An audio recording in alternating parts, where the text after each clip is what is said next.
Hi everyone, Mrs. Thompson here, and I'm going to be walking you through how to take a photo of two-dimensional artwork at home. The first way we'll look at is maybe the easiest depending on your setup. It's using just your school-issued laptop that you may have and somewhere where you got a lot of light. So no matter what way you choose to photograph your piece, the first step is really just to station yourself in front of some kind of light source. I prefer natural light. It tends to work really well with the artwork that you might be documenting. So I'm stationed in front of a window, and again, to start out, I'm going to be using just my school laptop here. And on it, I'm going to be opening up the camera feature. So when I go ahead to open into camera, everything is done right from my laptop. I am stationed with the window in front of me, laptop in the middle, and then I'm going to get ready to photograph my two-dimensional piece. So whether it's a sketch in a sketchbook or a separate piece of art, anything will work. For this, I'm going to line up my image with the laptop, and I want to make sure that my laptop screen is parallel to my artwork. So I don't want my artwork angled in some strange direction. So I want to make sure that it's lined up with the camera. So once my camera is opened up there, all that I need to do is actually press the button and boom, I have a picture, right? Now the challenge with this is that you actually need to hold your artwork and take your picture. So if your piece is on a very thin piece of paper, this can be a little challenging to try to keep it straight in front of your camera. It can also help if you maybe have another person that can click the camera button for you, take the picture for you. So that is the one downside to this, but otherwise it's a real quick, easy way to take your picture using technology that you have. So again, just making sure that you're lining this up, that the angle is appropriate and you don't have something kind of distorting here. You'll also notice again that window is shining onto my artwork as opposed to the other way around. If I were to switch things up and take this where my artwork is facing the window and I'm taking my picture this way, it will not be a very clear image. It will be backlit, meaning that light is behind your photograph or your image, and you're not going to get a great image of your artwork. So again, artwork here, window in front, light is shining on, hold, take a picture. All right, so that's the first way.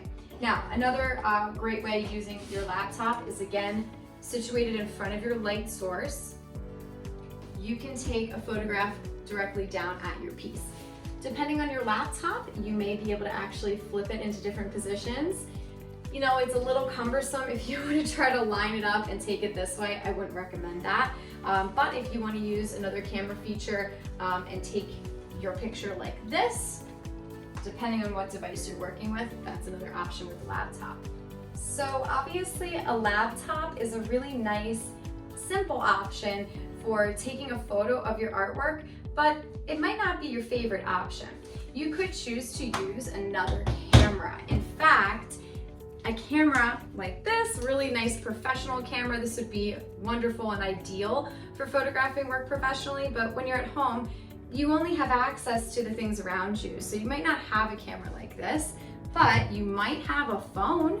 So phones today are so technologically advanced. The cameras in these phones are amazing. So I would say that any phone camera would probably give you a slightly higher quality than any laptop camera, just based on the technology. So if you would like to use a phone or another camera device, you certainly can. And when setting up for this method, you still want to have your light source coming in and shining onto your artwork.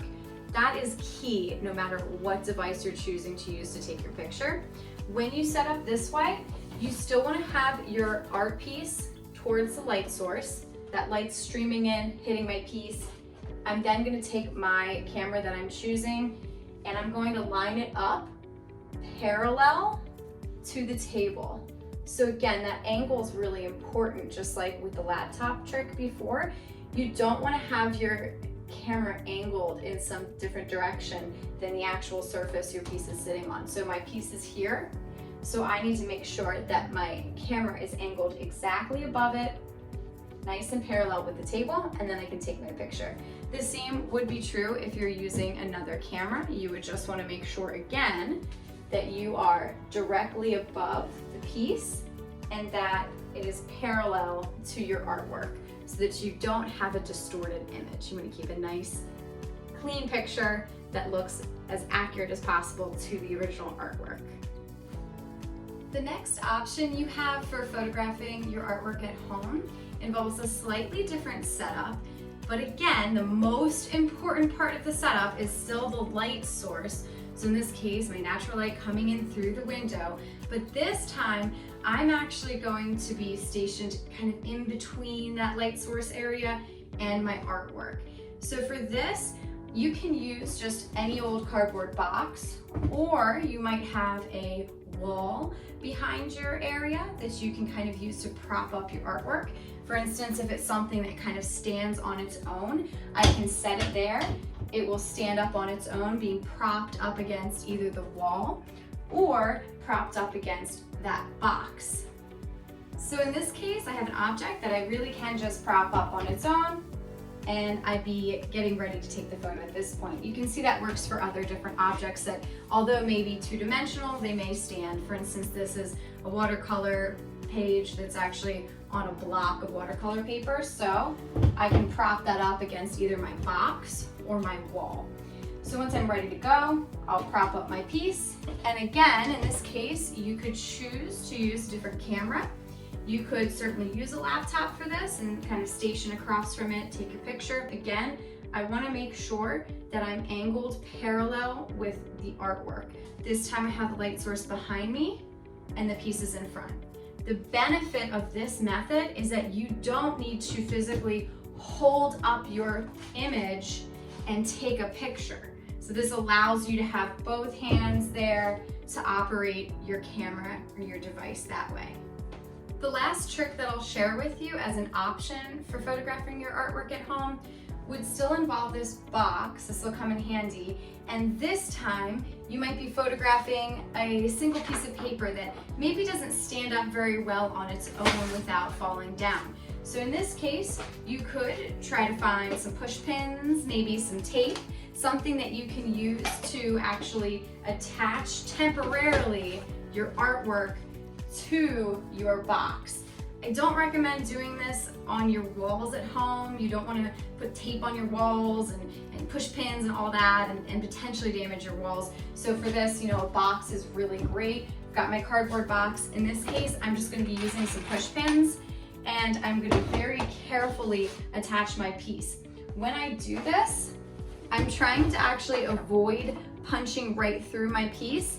I can actually go right along the outside and use the push pins to kind of pressure fit that in there. So if you can see that, the push pin is just on the outside edge and it's actually not going through my piece, rather it's kind of on the outside holding it there, fixing it in place. So I would do that to all of my corners if I'm going that push pin route. So again, I don't have actually a hole through my piece, I just kind of have it attached on the outside of my artwork. I would do that around all of my edges. And then once I've got it fixed in place, I'm ready to take my picture using this trick. It's up to you which camera you use and which tricks you decide to use to photograph your piece. Again, we looked at some different tricks for using your laptop. You can also use another camera that you might like to use at home if you have access to something else. But either way, light source is key. Think about your setup, make sure your piece is well lit, and also again, always making sure that the angle you take that picture at is appropriate so you don't distort your image. Good luck photographing at home. This is a great way to show off and document any artworks or sketches that you might have.